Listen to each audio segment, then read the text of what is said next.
É muito comum a gente ter aquela sensação que é incrivelmente familiar, sabe? E muitas vezes até aterrorizante, de ver um projeto inteiro, tipo, se transformar num caos absoluto bem diante dos nossos olhos. Ah, nem me fale. É o pesadelo de quem trabalha com gestão. Exato. Um dia tudo parece estar perfeitamente nos trilhos, né? O cronograma está em dia, o orçamento está ali, sob controle, e de repente no dia seguinte as pessoas estão frustradas, os prazos foram para o espaço e, tipo, ninguém parece concordar sobre o que deveria ser feito. E o pior é que ninguém entende muito bem o porquê de tudo ter desandado tão rápido. É bem por aí. E é exatamente sobre isso que a gente vai falar na nossa imersão profunda de hoje.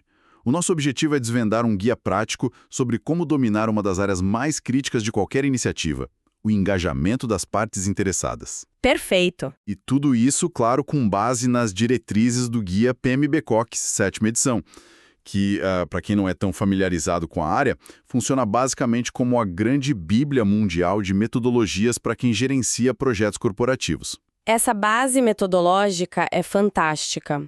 E eu acho que é fundamental a gente estabelecer a real relevância desse tema logo de início. Porque o que nós estamos prestes a discutir aqui não é apenas sobre o lado técnico, sabe? Aquele lado burocrático, focado apenas em atualizar planilhas, ou delegar tarefas e checar cronogramas intermináveis. Aquela coisa robótica, né? Exatamente. Estamos falando puramente sobre a dinâmica humana, sobre comportamento.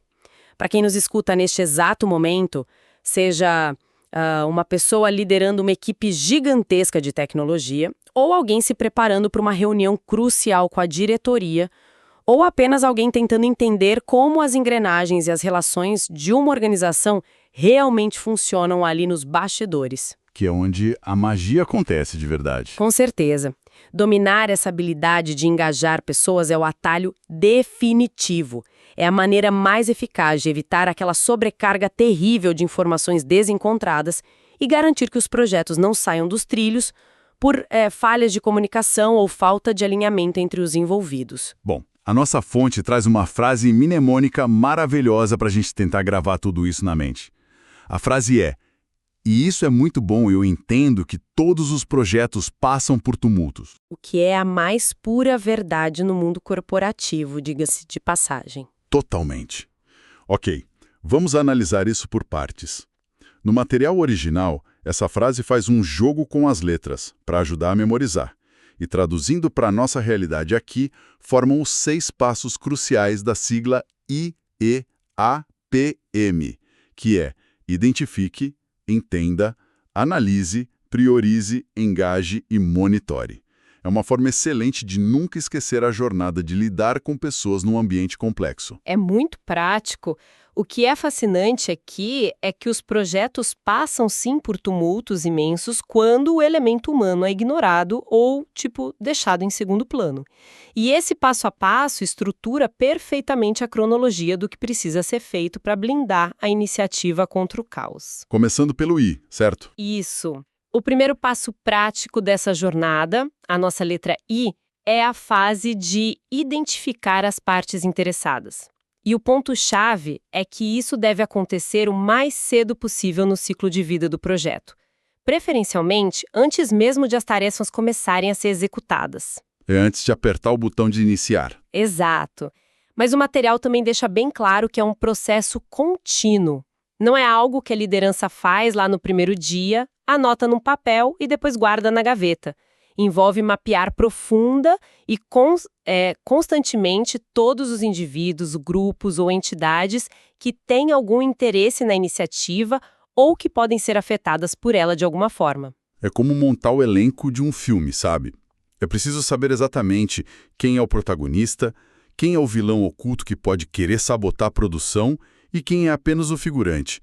Tudo isso muito antes das câmeras começarem a gravar. É uma ótima analogia. Vamos imaginar um cenário prático para tirar isso um pouco da abstração da teoria. Digamos que uma grande empresa decida implementar um sistema de software totalmente novo para a área de vendas, substituindo um sistema que já rodava há uns 10 anos. Identificar não é só listar o diretor financeiro que assinou o cheque para comprar a licença do software, certo? Nem de longe. Nesse cenário do software, a rede de identificação precisa ir muito além do óbvio.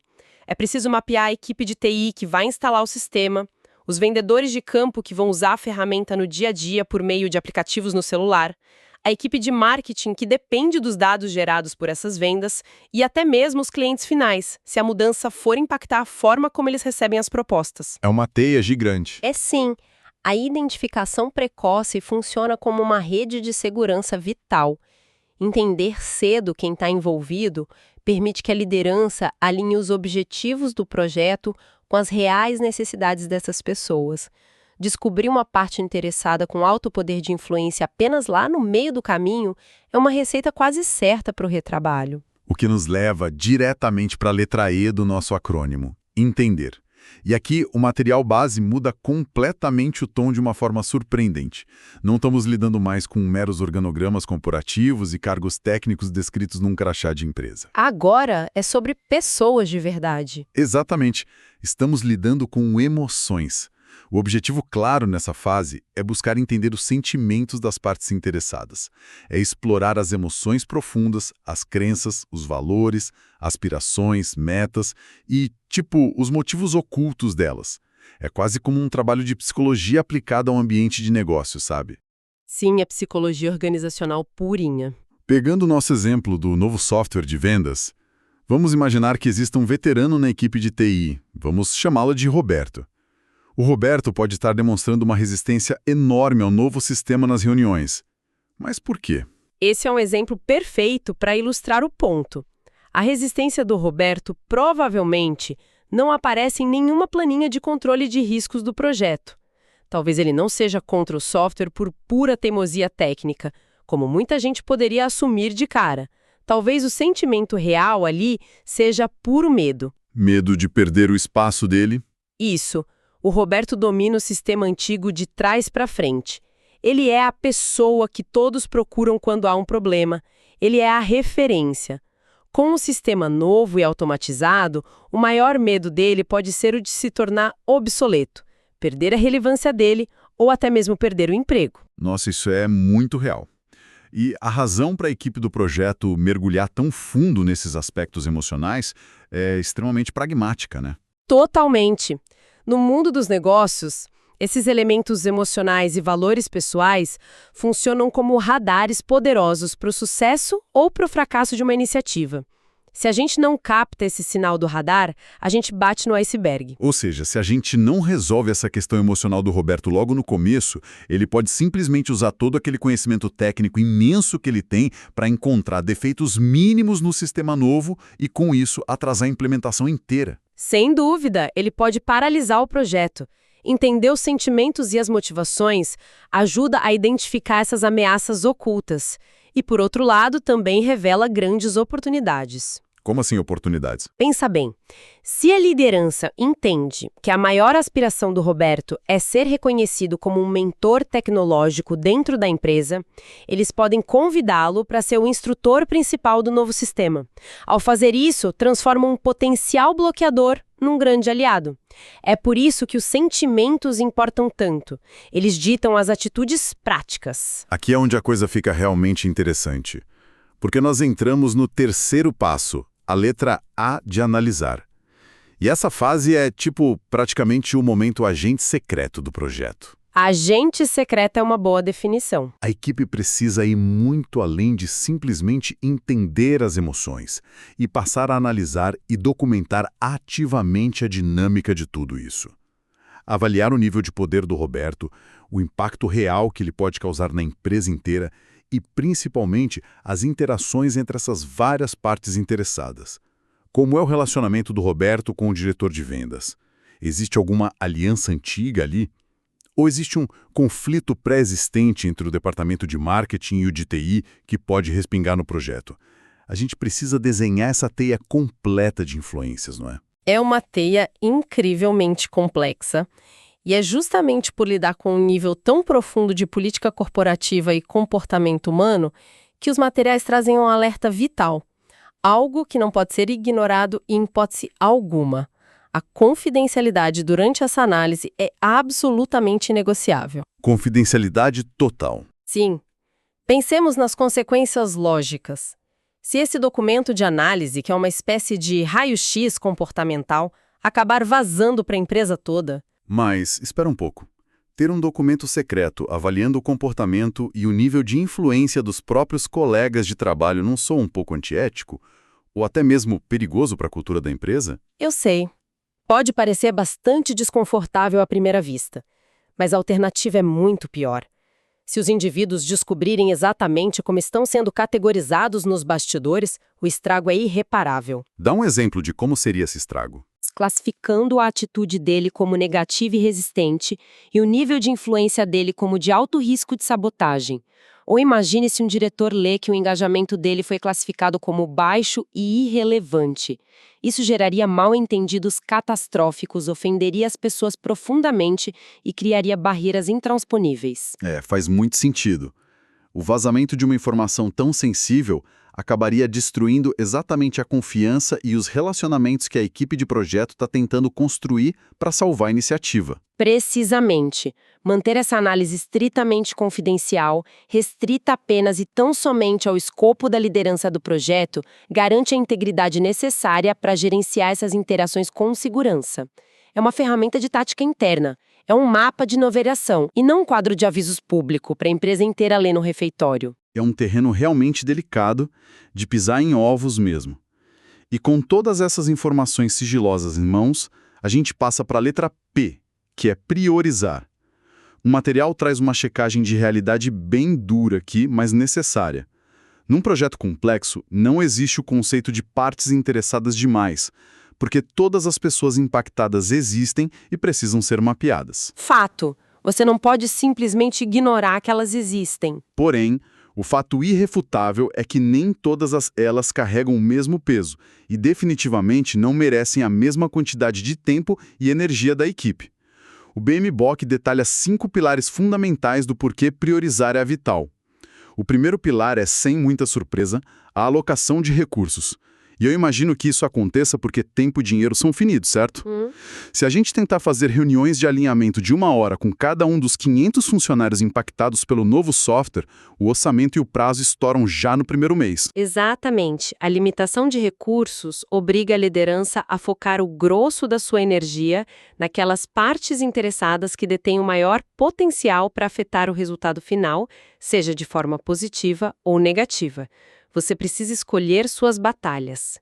E o segundo pilar complementa perfeitamente o primeiro, que é o engajamento eficaz. Engajamento eficaz. Como isso se diferencia da alocação de recursos? Priorizar permite personalizar a estratégia de comunicação e envolvimento. O comitê de diretoria que aprova os fundos não pode receber o mesmo tipo de abordagem que os usuários finais. A diretoria pode precisar apenas de uma apresentação executiva mensal de 10 minutos sobre o retorno financeiro, enquanto a equipe de vendas precisará de oficinas semanais com demonstrações práticas, tira dúvidas da ferramenta. Nem todos precisam ou sequer querem o mesmo nível de atenção. O terceiro pilar é o gerenciamento de expectativas.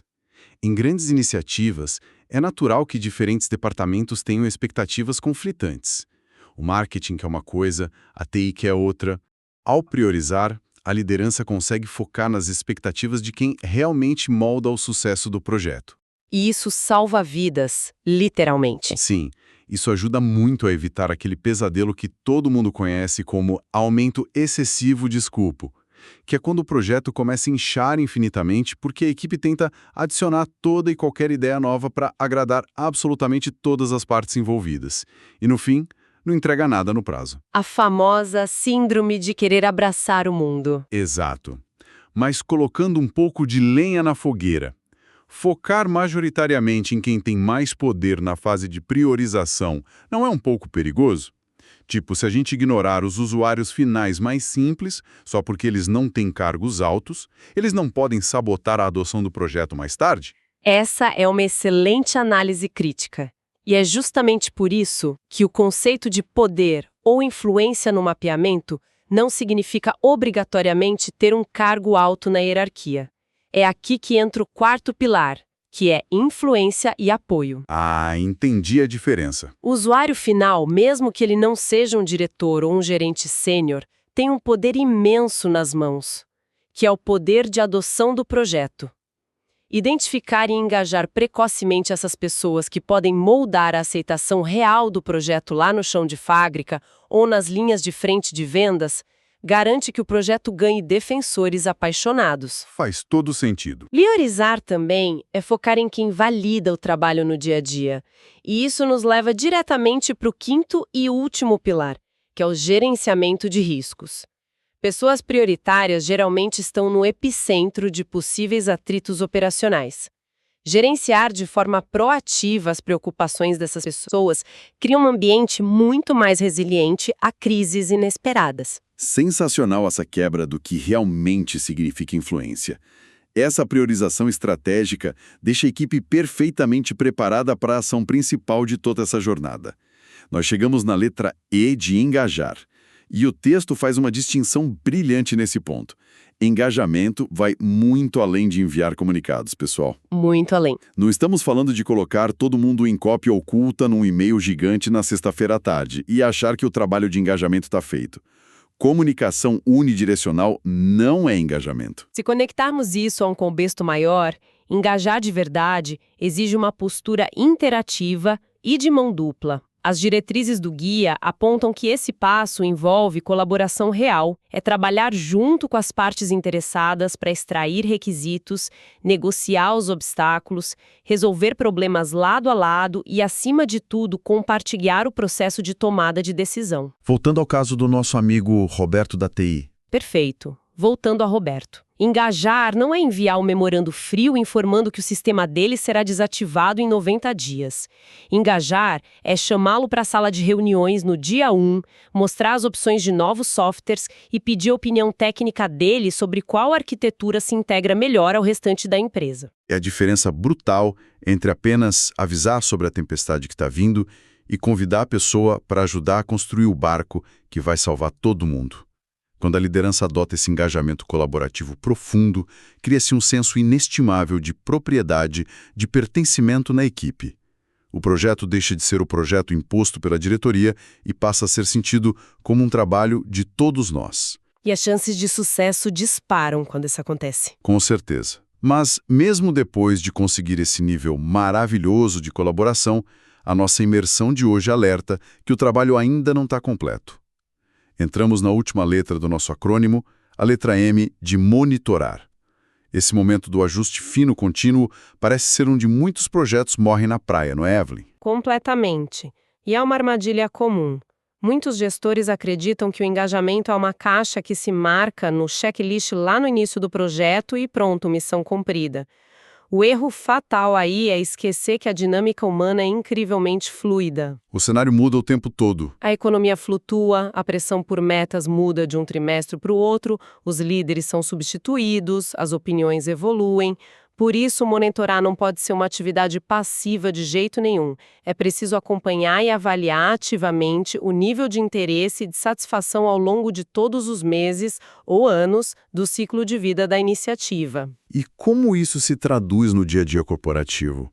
Quais são os sinais práticos de que uma parte interessada importante está perdendo o engajamento ou, de repente, mudando de lado? Porque eu imagino que quase ninguém chega numa reunião desformalmente assim. Olha, a partir de hoje eu não apoio mais esse projeto. Seria muito mais fácil se fizessem isso, mas não acontece. As pistas são geralmente comportamentais e muito sutis.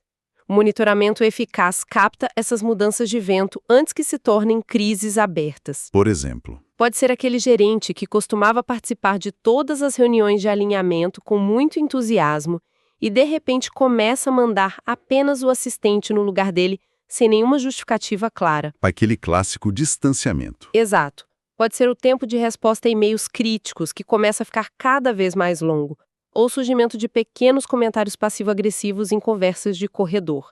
Alguém que era um grande promotor lá no início pode se transformar em um obstáculo colossal se novas preocupações que surgiram durante a execução não forem ouvidas a tempo. Monitorar é observar essas oscilações e readaptar a estratégia de priorização e engajamento constantemente. Então, o que tudo isso significa quando a gente olha para a floresta inteira, em vez de focar apenas numa única árvore?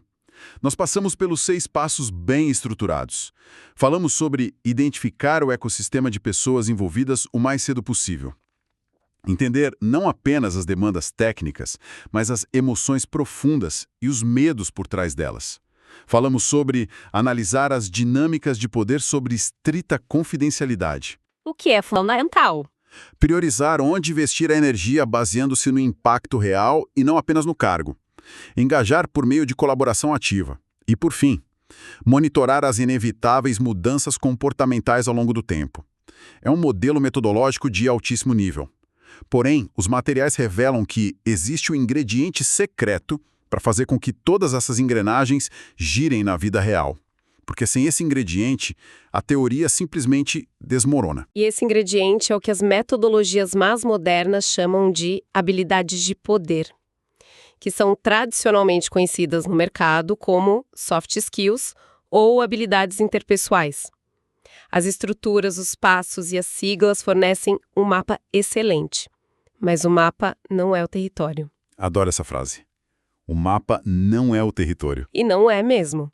A capacidade de se comunicar de maneira profundamente empática, a habilidade de ler um ambiente, de resolver conflitos sem gerar ressentimentos ocultos, demonstrar uma escuta ativa de verdade e navegar por perspectivas totalmente divergentes, formam o verdadeiro motor de sucesso. O rigor técnico só ganha vida e gera impacto positivo duradouro quando é impulsionado por uma inteligência emocional muito afiada. Sem isso, vira só um processo engessado.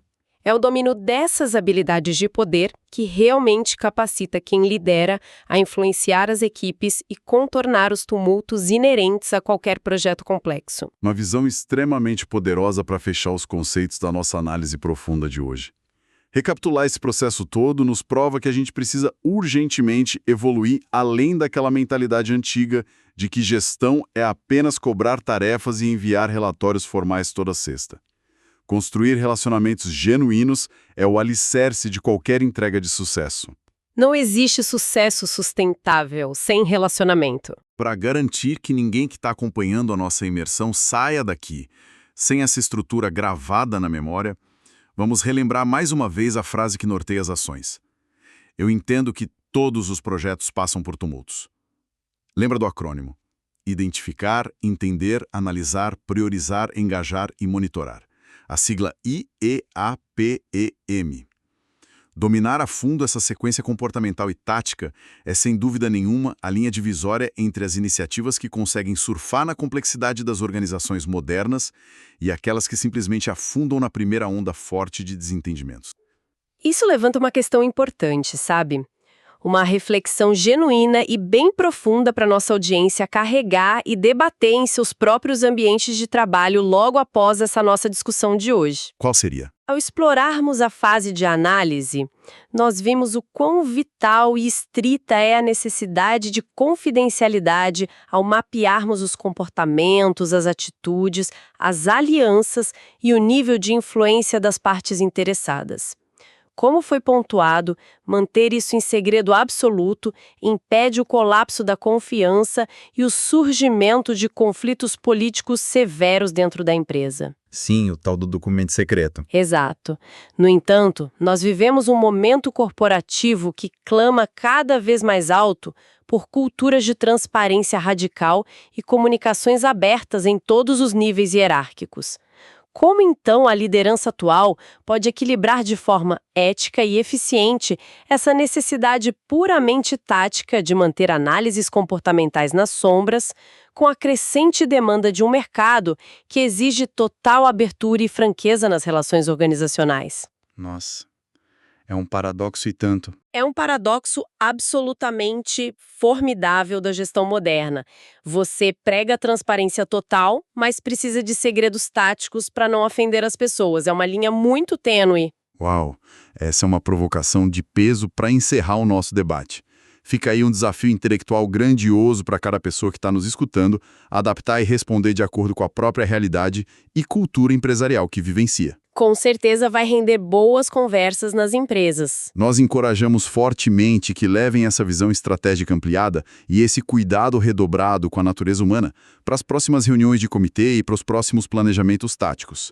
Olhar para os tumultos inevitáveis dos projetos diários sobre uma ótica não de pânico, mas de um tabuleiro de xadrez humano que pode ser compreendido e bem direcionado, muda totalmente o jogo. Muda a forma de encarar o trabalho diário. Nós agradecemos imensamente a companhia de cada um nessa nossa imersão profunda pelo universo do engajamento.